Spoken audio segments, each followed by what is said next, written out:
ஆத்மாவே கர்த்தரை ஸ்தோத்திரி, என் முழு உள்ளமே அவருடைய பரிசுத்த நாமத்தை ஸ்தோத்திரி. என் ஆத்மாவே கர்த்தரை ஸ்தோத்திரி, அவர் செய்த சகல உபகாரங்களையும் மறவாதே. அவர் உன் அக்கிரமங்களெல்லாம் மன்னித்து உன் நோய்களெல்லாம் குணமாக்கி உன் பிராணனை அழிவுக்கு விலக்கி மீட்டு உன்னை கிருபையினாலும் இரக்கங்களாலும் முடிசூட்டி நன்மையினால் உன் வாயை திருப்தியாக்கிறார். கழுகுக்கு சமானமாய் உன் வயது திரும்ப வாழ வயது போல் ஆகிறது. என் ஆத்மாவே சொன்ன உடனே இது என்னடா முதல்ல சொல்கிறாரு, இது ஜெபம் செய்துட்டு அதுக்கு பின்னாடி தானே சொல்லணும் அப்படின்னு நினைப்பீங்க.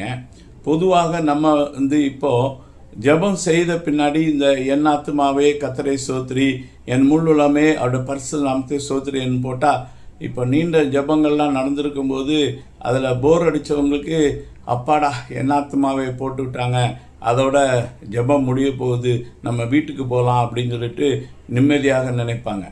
ஆனால் இந்த சங்கீதத்தில் இந்த ஜெபத்தை ஏன் சொல்லுகிறோம் என்பதுக்கான காரணம் அதுக்கு பின்னாடி தான் வருது. அவர் உன் அக்கிரமங்களாம் மன்னித்து உன் நோயெல்லாம் குணமாக்கி என் ஆத்மாவே கர்த்தரை ஸ்தோத்திரி, அவர் செய்த சகல உபகாரங்களையும் மறவாதே. இந்த சகல உபகாரங்கள் என்னது என்பது தெரியாமலேயே நம்ம ப்ரேயரை பண்ணி முடிவுக்கு இதை சொல்கிறோம். இதில் உணர வேண்டிய காரியம் என்னவென்றால், அவர் செய்த நன்மைகள், அந்த நன்மைகளை காக நம்ம சொல்கிறோம் என் ஆத்மாவே கர்த்தரை ஸ்தோத்திரி. நம்ம ஆத்மாவை பார்த்து சொல்கிறோம், ஆத்மாவே கர்த்தரை ஸ்தோத்திரி, அவருடைய பரிசுத்த நாமத்தை ஸ்தோத்திரி. என் ஆத்மாவே கர்த்தரை ஸ்தோத்திரி, என் முழு உள்ளமே அவருடைய பரிசுத்த நாமத்தை ஸ்தோத்திரி. Bless the Lord, O my soul, and all that is within me, bless his holy name. அப்போ நம்ம all within me, அப்போ நம்ம ஆத்மாவை பார்த்து சொல்கிறோம் என் முழு உள்ளமே கர்த்தரை ஸ்தோத்திரி. நம்ம ஆண்டவரை துதிக்கும்போது நம்ம ஆவியோடும் உண்மையோடும் அவரை தொழுது கொள்ள வேண்டும் என்று சொல்கிறது. அது நம் தேவனாகிய கர்த்தரிடத்திலே முழு ஆத்மாவோடும் முழு மனதோடும் முழு இதயத்தோடும் முழு பலத்தோடும் நீ அன்பு கூறு. இதுதான் முதலாம் பிரதான கற்பனை. இதுக்கு ஒப்பனையான இரண்டாம் கற்பனை, நீ உன்னிடத்தில் அன்பு கூறு போல் பிறனிடத்தில் அன்பு கூறு. அந்த ரெண்டும் செய்யும்போது நம்ம முழு நியாயப்பிரமாணத்தையும் தீர்க்க தரிசனங்களையும் நிறைவேற்றுகிறோம் என்று வேதம் சொல்கிறது. அப்போது நம்ம எதுக்கு ஆண்டவரை துதிக்கணும்? முதல்ல நம்ம ஆத்மாவை பார்த்து சொல்கிறோம் என் முழு உள்ளமே அவருடைய பரிசுத்த நாமத்தை ஸ்தோத்திரி. இது ஆங்கிலத்தில் பார்க்கும் bless the Lord, O my soul. ஆண்டவரை நீ ஆசீர்வதி என்று சொல்கிற அர்த்தத்தில் சொல்லப்பட்டிருக்கு. எதுக்குன்னா என் ஆத்மாவே கர்த்தரை ஸ்தோத்திரி, அவர் செய்த சகல உபகாரங்களை மறவாது. அவர் செய்த உபகாரங்களுக்காக அவரை ஸ்தோத்திரி. இப்போது துதி ஜெபம் என்று சொல்லுவதும் துதி என்று சொல்வதும் எதற்கு என்று மனிதர்கள் நினைக்கிறாங்க என்று சொன்னால், தேவன் துதிகளின் மத்தியில் வாசம் பண்ணுகிறவர், அவரை நம்ம துதிக்க வேண்டும். அவரை ஒரு பொலிட்டிக்கல் லீடர் மாதிரி, உலக பிரகாரமான ஒரு ராஜா மாதிரி அவரை நம்ம புகழணும். அவரை மகிமையான வார்த்தைகளை அவருக்கு சொல்லணும். அப்படி சொன்னால் அவர் நம்ம புகழ்ச்சியில் மயங்கி நம்ம அவரை புகழ்கிறதுனால, அவருக்கு ஜெய சொல்கிறதுனால, அவருக்கு அல்லேலூயா சொல்கிறதுனால, அவருக்கு ஸ்தோத்திரம் சொல்கிறதுனால, அவரை துதிக்கிறதுனால, அவர் துதியை விரும்பக்கூடிய தேவன். அதனால் அவர் அவர் அதில் ப்ளீஸ் ஆகி நம்மளை அவர் ஆசீர்வதிப்பார். அவரிடத்துலேருந்து நன்மைகளை நாம் பெற்றுக்கொள்ளலாம். அதனால தான் சொல்லுவாங்க, கொஞ்சம் கையை உயர்த்தி துதிங்க, வாயை விரிவாக திறந்து துதிங்க, கைகளை தட்டி துதிங்க. இப்படி நமக்கு ஒரு ட்ரில் மாஸ்டர் மாதிரி அந்த ஆராதனை வீரர்கள் நம்மளை போட்டு எழுப்பி சொல்லுவாங்க, நீங்கள் துதிக்கிற பார்த்து கர்த்தர் உங்களுக்கு உதவி செய்வார், உங்களுக்கு நன்மை செய்வார் அப்படின்னு அவங்க துதியில் அப்படி அதை ஹீட் உண்டாக்குவதற்காக, அந்த சூடு அனல் உண்டாக்குவதற்காக உங்களை தட்டி எழுப்பி எடுத்து செய்வாங்க. இதனால தான் ஆராதனைக்கு பல மணி நேரங்கள் ஆகுறது. 1 மணி நேரம் ஆராதித்து தான் கடைசியாக கொஞ்சம் ஜனங்கள் துதிக்கிறாங்க. ஆனால் அப்படி அல்ல. ஆண்டவர் செய்த சகல உபகாரங்களையும் மறவாது. அவர் செய்த உபகாரங்களை மறக்காதபடிக்கு நீ அவருக்கு நன்றி சொல்லு, நீ துதி அப்படின்னு சொல்ல. அப்போ அந்த சகல நன்மைகள் என்ன என்பதை நாம் என் ஆத்துமாவை சொல்லும்போது அதை சொல்ல மாட்டோம் என்கிறோம். அதை முதல்ல சொல்லணும். இது துதிக்க முன்னாடி நம்ம சொல்லும்போது அது மனுஷனுக்கு ஒரு உணர்வை கொடுக்கும், ஒரு அறிவை கொடுக்கும். அவர் என்னெல்லாம் செய்திருக்கார் அப்படின்னு சொல்லும்போது, அவர் உன் அக்கிரமங்களாம் மன்னித்து உன் நோய்களெல்லாம் குணமாக்கி நம்முடைய அக்கிரமங்களை மன்னிக்கிறவர். நம்முடைய தேவனை ஏன் நாம் துதிக்க வேண்டும், ஏன் நாம் ஸ்தோத்தரிக்க வேண்டும் என்று சொல்லும்போது, அக்கிரமங்கள் எல்லாம் மன்னிக்கிறவர். அவர் சொல்கிறார், உன்னுடைய பாவங்கள் இரத்தாம்பர சிகப்பை போல இருந்தாலும் அதை என்னிடத்தில் கொண்டு வா, அது உறைந்த பனியை போல வெண்மையாக்குவேன் என்று சொல்கிறார். கிழக்குக்கும் மேற்குக்கும் எவ்வளவு தூரமோ அவ்வளவு தூரமாய் அவர் நம்முடைய பாவங்களை நம்மை விட்டு அகற்றுகிறார். இந்த அதிகாரத்திலேயே 103ஆம் சங்கீதத்தில் 10ஆம் வசனத்தை பார்க்கும்போது, அவர் நம்முடைய பாவங்களுக்கு தக்கதாக செய்யாமல் அக்கிரமத்துக்கு தக்கதாக நமக்கு சரி கட்டாமலும் இருக்கிறார். அவர் அப்படி செய்கிறாரு. 12ஆம் வசனம், மேற்குக்கும் கிழக்குக்கும் எவ்வளவு தூரமோ அவ்வளவு தூரமாய் நம்முடைய பாவங்களை நம்மை விட்டு விலக்கினார். ஸோ தேவன் நம்முடைய பாவங்களை நினைகூர்ந்து நம்மை தண்டிக்கிறவர் தேவன் அல்ல, நம்மை மன்னிக்கிறவர். கர்த்தரை நம்புகிற ஒருவன் மேலும் குற்றம் சுமராது என்று பார்க்கிறோம். அதுபோல இஸ்ரவேலிலே தேவன் குற்றம் காண்பதில்லை என்று என்னாகமத்தில் 23ஆம் அதிகாரத்தில் நம்ம படிக்கிறோம். அப்போ தேவனை நம்புகிற, தேவனை விசுவாசிக்கிற தேவனுடைய பிள்ளைகளுடைய பாவங்களை அவர் மன்னிக்கிற தேவன் என்பதை நாம் அறிந்து கொள்ள வேண்டும். அதற்காக தேவனை துதிக்க வேண்டும். தேவனை எதற்காக துதிக்கிறோம் என்று உணரும்போது, முதலாவது அவர் தகப்பன் தன் பிள்ளைகளுக்கு இறங்குற போல கர்த்தர் தமக்கு பயந்தவருக்கு இறங்குறார் என்று, அதுவும் இந்த சங்கீதத்தில் தான் இருக்குது. 13ஆம் வசனம், தகப்பன் தன் பிள்ளைகளுக்கு இறங்குறது போல கர்த்தர் தமக்கு பயந்தவருக்கு இறங்குகிறார். ஸோ அவருடைய இரக்கங்கள் முடிவில்லாதவர்களாய் இருக்கிறது. அதனால நம்ம என்ன செய்யணும், அவர் அக்கிரமங்களாம் மன்னித்தபடினால நீ அவர் ஆத்துமாவை முழு உள்ளமே அவருடைய பரிசுத்த நாமத்தை ஸ்தோத்திரி. என் ஆத்துமாவே கர்த்தரை ஸ்தோத்திரி, அவர் செய்த சகல உபகாரங்களையும் மறவாதே என்று சொல்லப்பட்டிருக்குது. அப்போ நம்முடைய அக்கிரமங்களை மன்னிக்கிற தேவன், நம்முடைய தேவனை குறித்து நமக்கு ஒரு அறிவு இருக்க வேண்டும். அவர் அக்கிரமங்களை மன்னிக்கிறவர். அவர் மன்னித்த பாவங்களை திரும்ப நினைக்க மாட்டார். நம்ம பாவம் செய்யக்கூடாது, ஆனால் செய்து விட்டுவோம். ஆனால் அது நம்முடைய தேவன் மன்னிக்கிறவர் என்ற அன்பை உணர்ந்து கொள்ள வேண்டும். அவர் நம்முடைய பாவங்களுக்காக அவர் பலியாகியிருக்கிறார். அவர் நம்முடைய பாவங்களை தன்மேலே ஏற்று நமக்காக கல்வாரி சிலுவையிலே பலியானனாலே பாவங்களுக்கான தண்டனையை நம்மள வர வைக்கிறது இல்லை.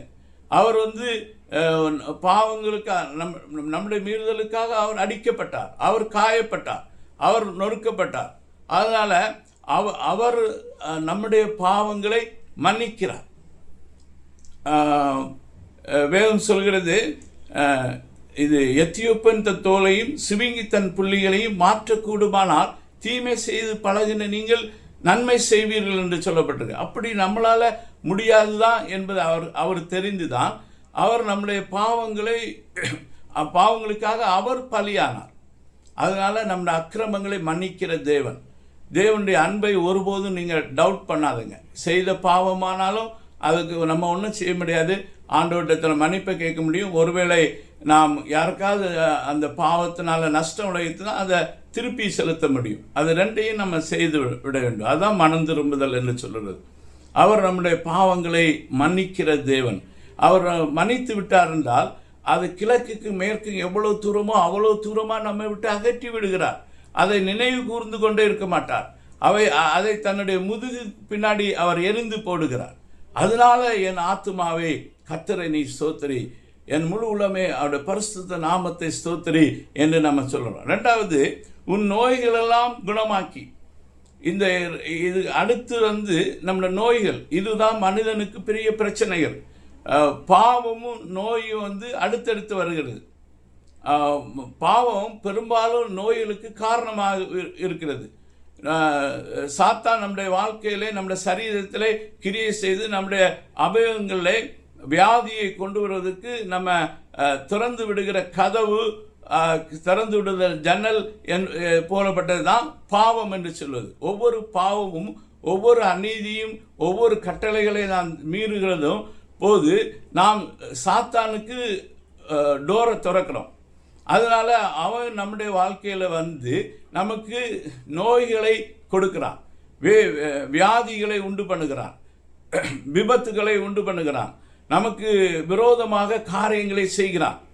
அப்போ வியாதி வருவதற்கு ஒரு காரணம், இதுதான் காரணம் என்று அல்ல, பல காரணங்கள் இருக்குது. அதில் மிக முக்கியமானது பாவம். அதனால் நம்ம பாவம் செய்ததுனால இந்த வியாதி வரும் என்று சொன்னால், பாவத்தை முதலாவது மன்னித்து விட்டார். அப்போ தேவனிடத்தில் நம்ம அறிக்கை செய்து மன்னிப்பு கேட்கும்போது தேவன் அதை மன்னித்து விடுகிறார். அவர் அதை மறந்து விடுகிறார். அதை முதுகுக்கு பின்னால் அதை குறித்து திரும்பி அவர் நினைக்க மாட்டார். மறந்து விடுகிறார் என்று சொன்னால் தேவனுக்கு மறதி என்பது கிடையாது. அதனால் அவர் நினைக்க மாட்டார். அதை நினைவு கூறாமல் அது கிழக்குக்கும் மேற்குக்கும் எவ்வளவு தூரமோ அவ்வளோ தூரமாக நம்ம விட்டு விலக்குகிறார். ஆகையினால வியாதி நம்ம மேலே கிரியை செய்ய முடியாது. வியாதிக்கு காரணமாக நம்ம திறந்த டோர் எதுவாக இருந்தால், கோபம் இருக்கலாம், பாவம் இருக்கலாம், மற்றவர்களை புறங்கூறுதலாக இருக்கலாம், மற்றவருக்கு அநீதிகள் ஏதாவது நம்ம விளைவிக்கிறதுக்கலாம். அப்படி செய்வோமானால் அந்த பாவங்களுக்கு நாம் மனஸ்தாபப்பட்டு மனம் திரும்பி அவர்களோடு கூட ஒப்புரவாகிடுவோம் என்று சொன்னால், சாத்தானுக்கு நம்ம மேலே ஹோல்டு கிடையாது. அவன் நம்மளை பிடிச்சி சிறைச்சாலைக்குள்ளே போட முடியாது, வியாதிகளுக்குள்ளே போட முடியாது. வியாதியை நாம் கடிந்து கொள்ள முடியும், அதை காலங்களை மிதிக்க முடியும். அப்போ அதற்காகவும் அவர் காயங்கள் ஏற்றிருக்கார். நம்ம பாவங்களை அவர் சரீரத்தில் சுமந்ததல்ல, அவர் நம்முடைய நோய்களையும் சுமந்திருக்கிறார். அவருடைய தழும்புகளால் நாம் சுகமாகிறோம் என்று சொல்லி 1 பேதுரு 2:24 நம்ம படிக்கிறோம். நம்முடைய மீறுதல் நிமித்தம் அடிக்கப்பட்டார், அவர் காயப்பட்டார், அவருடைய தழும்புகளால் நாம் குணமானோம் என்று சொல்லப்பட்டிருக்கிறது. அதுக்கான கிரயத்தையும் இயேசு கிறிஸ்து கல்வாரி சிலுவையிலே நமக்காக செலுத்தி விட்டார். அதனால நம்ம நோய்கள் எல்லாம் குணமாக்கி உன் பிராணனை அழிவுக்கு விலக்கி மீட்டு, நம்ம பிராணனை அழிவுக்கு விலக்கி மீட்கிறார். அழிவு என்று சொன்னால் வேதம் சொல்லுகிற அழிவு நம்ம நித்திய அழிவு தான் முதல்ல. அது மட்டும் இல்லாமல் இந்த டெம்பரரியாக உலகத்தில் வரக்கூடிய அழிவுகள், அது நம்ம ஆத்மாவுக்கோ நம்முடைய சரீரத்திலோ ஏற்படுகிற இழப்புகள் என்று சொல்லலாம். அப்போ மரணம் என்று சொல்வது நிச்சயமாக நரகத்தில் அழிக்கப்படுகிறது தான் மரணம் என்று வேதம் அளிக்கிறது. மற்றபடி தேவனை விசுவாசிக்கிற தேவனுடைய பிள்ளைகள் இந்த சரீரத்திலிருந்து அவருடைய ஆவி ஆத்மா பிரிந்து போகிறது, அது ஒரு நித்திரை என்று அழைக்கப்படுகிறது. நமக்கு மரணம் இல்லை. தேவனை விசுவாசிக்கிற தேவனுடைய பிள்ளைகளுக்கு மரணம் கிடையாது. அவர்கள் நித்திய காலமாய் வாழுகிறவர்கள். அதனால தான் இயேசு கிறிஸ்து சொன்னார், என்னை விசுவாசிக்கிறவனுக்கு நித்திய ஜீவன் உண்டு, அவனை கடைசி நாளிலே நான் எழுப்புவது என்னை அனுப்பின பிதாவின் சித்தம். நித்திய ஜீவனை நமக்கு அளிப்பேன் என்பது அவர் நமக்கு பண்ணியிருக்க வாக்கு தத்தம். ஆகையினால தேவனுடைய பிள்ளைகள் அவங்களுக்கு மரணமே கிடையாது, மரணம் கிடையாது. என்னை விசுவாசிக்கிறோம் உயிரோடு இருந்தாலும் அவன் மரிக்காதிருப்பான், அவன் மரித்தாலும் அவன் பிழைப்பான் என்று இயேசு சொன்னார். அது என்னவென்று சொன்னால், நம்முடைய ஆவியும் ஆத்துமாவும் நித்திய காலமாக அந்த மரண அழிவு, நரக அழிவிலிருந்து மீட்கப்படுகிறது. இயேசு கிறிஸ்துவை விசுவாசிக்கிற தேவனுடைய பிள்ளைகளுக்கு விசுவாசம் நம்முடைய வாழ்க்கையில் இருக்கிற வரைக்கும் மரணம் நம்மை மேற்கொள்ள முடியாது. மரணம் நமக்கு கிடையாது. மரணத்தை இயேசு கிறிஸ்து ஜெயித்தார். அவர் உயிரோடு கூட எழுந்தார். மரணமே உன் கூரங்கே, பாதாளமே உன் ஜெயமெங்கே என்று ஆர்ப்பரித்து எழுந்தார். அந்த மரண பயத்தில் இருக்கிற மக்களுக்கு அவர் அது தைரியம் கொடுக்கும்படி தான் பிள்ளைகள் மாம்சத்தையும் இரத்தத்தையும் உடையவர்கள் போல் அவர் மாம்சத்தையும் இரத்தத்தையும் உடையவராய் வந்தார். மரணத்துக்கு அதிகாரியான பிசாசானவனை தம்முடைய மரணத்தினாலே அழித்தார். ஆகையினாலே தேவனுடைய பிள்ளைகளே, உங்களுக்கு உன் பிராணனை அழிவுக்கு விலக்கி மீட்டு விட்டார் என்று சொல்லி நீ தேவனை ஸ்தோத்திரி என்று சொல்லி அது சொல்கிறது. அதுக்கு அடுத்து விட்டு உன்னை கிருபையினாலும் இரக்கங்களினாலும் முடிசூட்டுகிறார். தேவன் நமக்கு கிருபை என்று சொல்வது நம்ம தகுதியின் அடிப்படையில் நம்ம பெற்றுக்கொள்வது அல்ல. நமக்கு தகுதி இல்லாவிட்டாலும் தேவன் நம்ம இறங்கி கொடுக்கிற கிரேஸ், அது தயவு தான் கிருபை என்று அழைக்கப்படுகிறது. அப்போ நான் இதை செய்தால்தான் எனக்கு இதை ஆண்டவர் செய்வார் என்ற கோட்பாடு அது நியாயப்பிரமாண கோட்பாடு.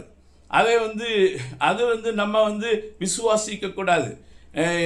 நான் இன்னைக்கு நல்லாக பைபிள் படிக்கலை, ஜெபிக்கலை, வேதம் வாசிக்கலை, நான் ஆண்டவருக்கு பிரியமான காரியங்களை செய்யவில்லை, அதனால எனக்கு இந்த காரியங்கள் எல்லாம் எதிர்மறையாக நடக்கும் என்று சொல்ல விசுவாசத்தை நாம் உருவாக்கக்கூடாது.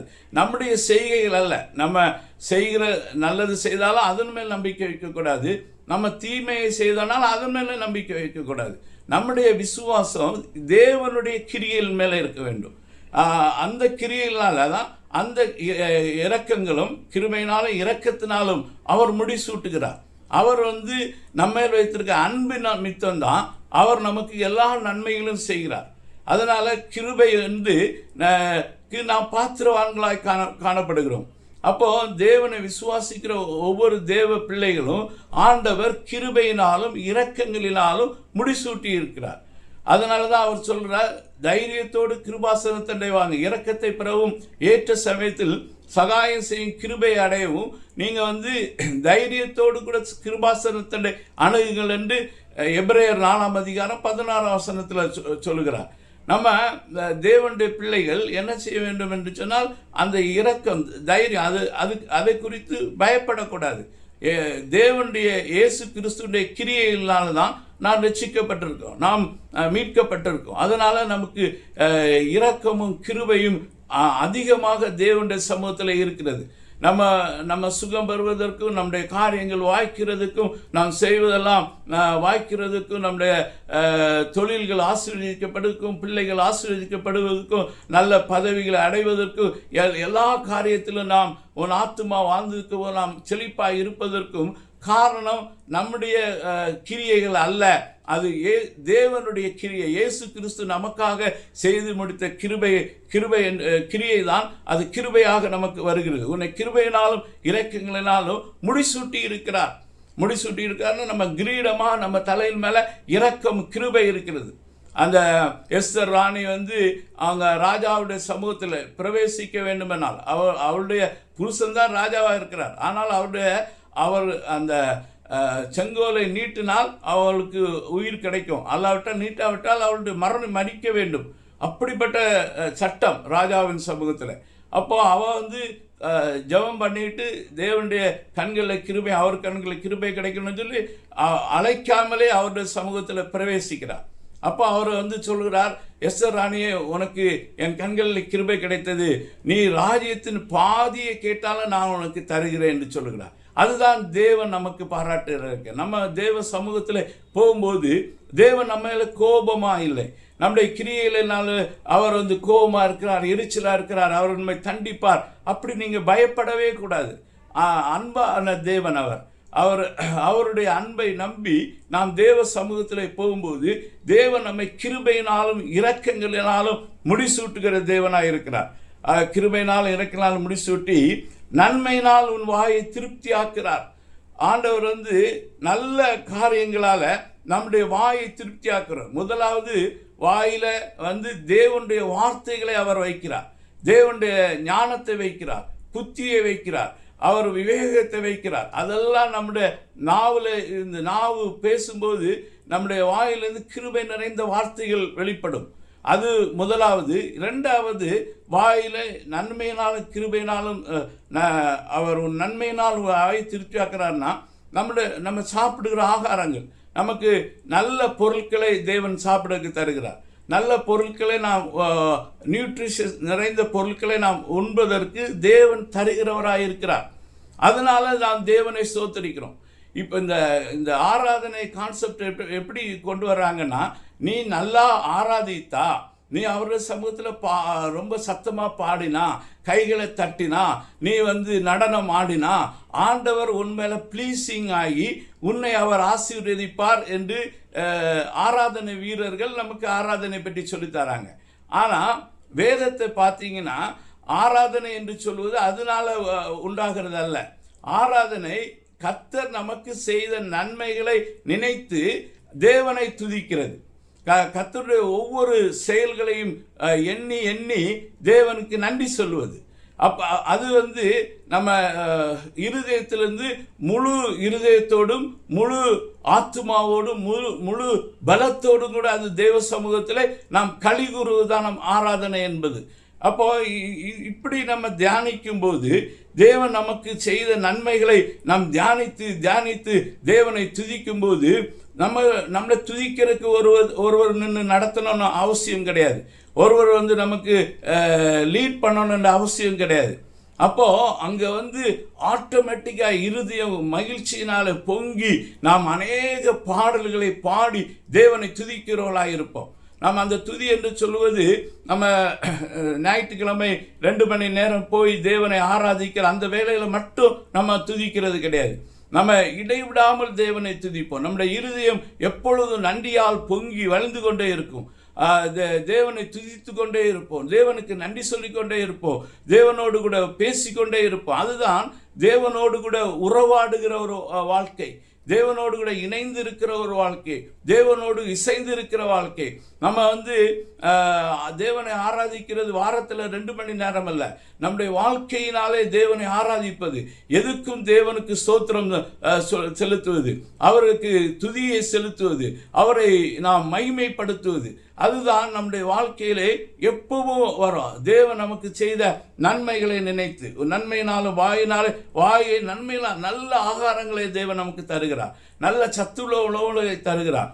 நம்ம சத்துள்ள ஆகாரங்களை சாப்பிட்டோம்னா நம்ம சரீரத்தில் உள்ள செல்கள் எல்லாம் தேவன் எப்படி சிருஷ்டித்திருக்காரு என்றால் அது தானாகவே ரிப்பேர் பண்ணிக்கிறோம், அது ரீபர்த் பண்ணிக்கிறோம், அது ரீஜெனரேட் பண்ணிக்கிறோம். இப்படிப்பட்ட தன்னைதானே உற்பத்தி பண்ணி தன்னைதானே மறுபடி புதுப்பித்துக் கொள்ளும். அதனால நம்முடைய எல்லா அவயவங்களும் நன்றாக உழைக்கும். அப்போ அவர் சொல்கிறார், கழுவுக்கு சமானமாய் உன் வயது திரும்ப வாழ வயது போல் ஆகும். நமக்கு வயசாகிவிட்டது, 60 ஆகிட்டது, 70 ஆகிட்டது என்று சொல்லி நம்ம பயப்பட வேண்டிய அவசியம் இல்லை. தேவனுடைய கிருபைகள் நம்ம தங்கும்போது, தேவனுடைய ஆசீர்வாதங்கள் நமக்கு கிடைக்கிறதுனால நம்முடைய வயது கழுகை போல, கழுகு வயதான போது அது உயரமான இடங்களில் போய் அமர்ந்து தன்னுடைய செட்டைகள் எல்லாம் அதுவே பிச்சு எடுத்து விடுமா. அதற்கு பின்பு அதுக்கு புதிய சிறகுகள் முளைக்கும். அது திரும்பி அதனுடைய வயது வாழ வயது போல ஆகி அது திரும்பவும் ஒரு யங் கழுகை போல வரும். அதே போல தான் நம்முடைய வாழ்க்கை மீண்டும் ஒரு இளமை நம்முடைய வாழ்க்கையில திரும்பி வரும்.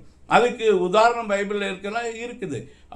ஆபிரகாமுக்கு ஆண்டவர் பிள்ளை கொடுக்க சொன்ன போது 75 வயது, அவனுக்கு வயதாகி 100 வயது ஆன போது தான் அவனுக்கு முதல் ஆண்டவர் அவனுக்கு வாழ்க்கையில பிள்ளையை கொடுத்தார். வாக்குத்தத்தத்தின் பிள்ளையாக ஈசாக்கை கொடுத்தார்.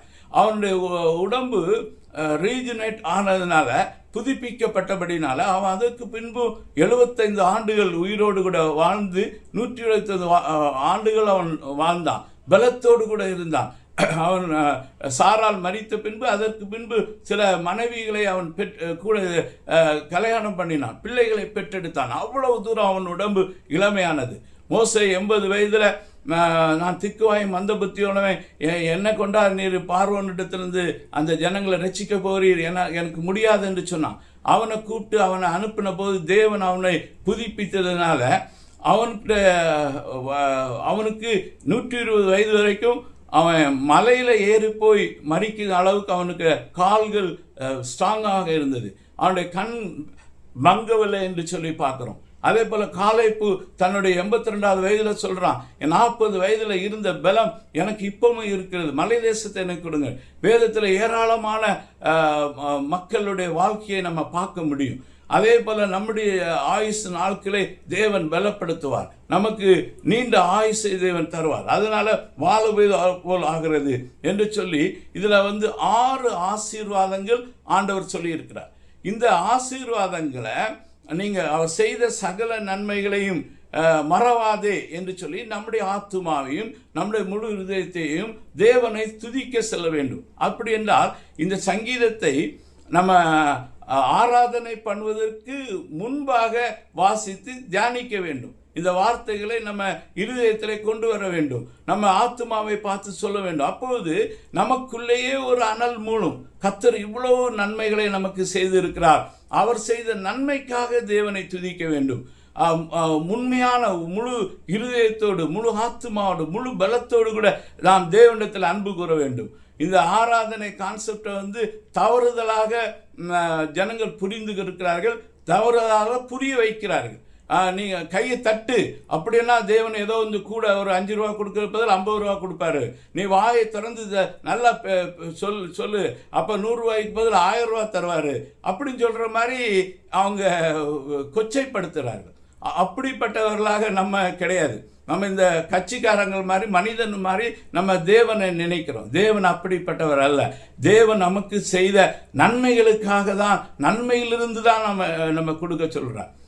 ஆபிரகாம் தேவனுக்கு தசமபாகம் கொடுத்தான்னா அவன் கொடுத்ததுனால தேவன் கொடுக்கல, அவன் தேவனால் ஆசீர்வதிக்கப்பட்டதுனால ஆசீர்வாதத்திலிருந்து 10ல் 1 ஆண்டவர் கொடுத்தான்.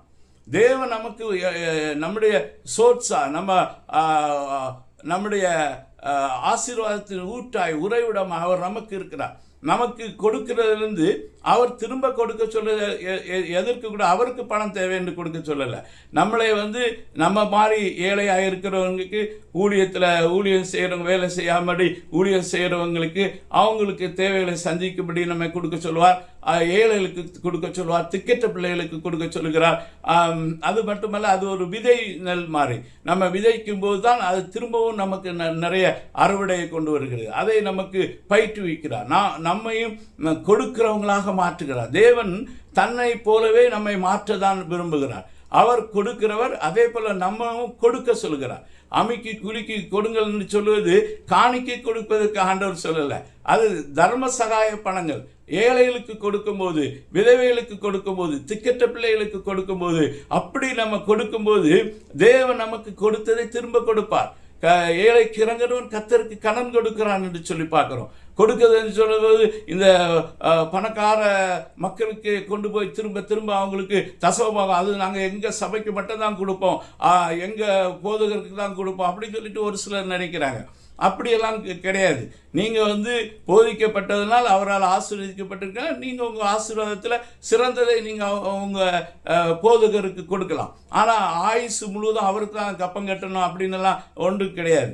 உங்களுக்கு நீங்கள் அந்த பணத்தில் திக்கெட்ட பிள்ளைகளுக்கு, விதவைகளுக்கு நீங்கள் உதவி செய்ய வேண்டும். இன்னும் சுவிசேஷம் அறியாத இடத்துக்கு சுவிசேஷத்தை பரப்புகிற மக்களுக்கு நீங்கள் கொடுக்க வேண்டும். அது 10ல் 1 தான் கொடுக்கணும் என்று கிடையாது. புதிய ஏற்பாட்டில் அப்படி ஒன்று கிடையாது. மன உற்சாகமாக கொடுக்கணும். கர்த்தர் பிரியமாக இருக்கிறார். நீங்கள் 10% காணிக்கையில் வாழ்ந்துட்டு 90% தேவனுடைய ராஜ்யத்துக்காக விதைக்கலாம், நீங்கள் கொடுக்கலாம். தேவனுடைய ராஜ்யத்தின் தேவை ஏராளமாக இருக்கிறது.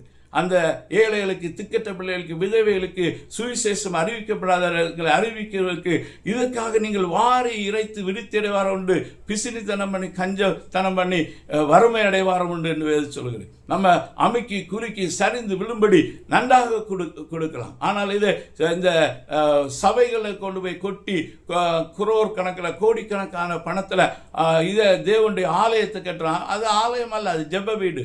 அது ஜெப வீடு. சில இடங்களில் 2 லட்சம் ரூபா இருந்தால் கட்டலாம், சில இடங்களில் 20 லட்சம் ரூபா இருந்தால் கட்டலாம். அதுக்கு வேண்டி ஒரே இடத்துல கொண்டு போய் 200 கோடி போடுறது பதில் நம்ம பறந்து விரைந்து எல்லா இடங்களும் தேவனை ஆராதிக்கும்படிக்கு ஜெப வீடுகள் கட்டுவதற்கு நாம் கொடுக்கலாம்.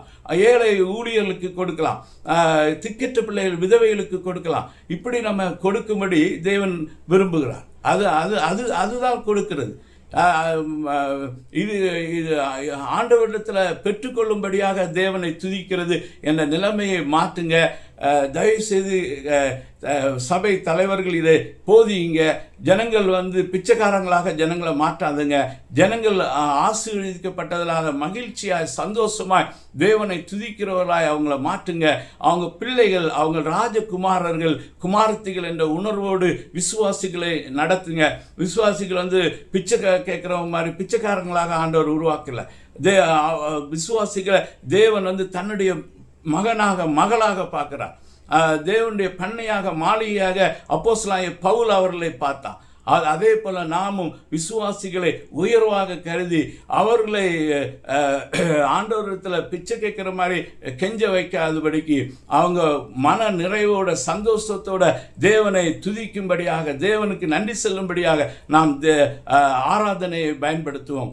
ஆராதனை நேரங்களில் நம்ம 90% மேலாக நம்ம துதியும் அது பாடல்களும் அது தேவனுக்கு நன்றி சொல்வதுமாக இருக்க வேண்டும். ஒரு 10% மட்டும் நம்முடைய விண்ணப்பங்களை தெரிவிக்க வேண்டியது இருக்கும். தெரிவிக்கலாம். அதை ஆண்டவர்கிட்ட தெரிவிக்கிறது தப்பெல்லாம் கிடையாது. அவர் உனக்கு வேணுமுள்ள காரியத்துக்கு கேளு என்று சொல்கிறார். அதை நம்ம கேட்கலாம். அதில் கேட்காமலே கர்த்தரிடத்தில் மனமளிச்சாரு. அப்பொழுது அவர் இருதயத்தின் வேண்டுதலை நிறைவேற்றுவார். இருதயத்தில் அந்த வேண்டுதல் இருந்தாலே அதை நிறைவேற்றுகிற தேவன். அவர் நம்ம ஜெபிக்க போகிறதுக்கு முன்னாடியே நம்ம நம்முடைய தேவைகளை அறிந்த தேவன். அதனால தான் அவர் சொல்கிறார், நீ ஒன்று ஜெபம் சுருக்கமாக இருக்க கடவுள். அந்த விண்ணப்ப பகுதி சுருக்கமாக இருக்க கடவுள். தேவனை துதிக்கிறதும், தேவனுக்கு நன்றி செலுத்துகிறதும், தேவனை பாடி மகிமைப்படுத்துகிறோம், அந்த காரியங்கள் நம்முடைய ஜெப வேலையில் அதிகமாக இருக்கட்டும். அது நாள் முழுவதும் நம்ம கூட இருக்கட்டும். அது 365 நாளும் 24 மணி நேரமும் நம்ம தேவனுடைய அகமகிழ்கிறதாய் காணப்படட்டும். இந்த வார்த்தைகளாலே கர்த்தர் நம்மை ஆசீர்வதிப்பாராக. ஆமென்.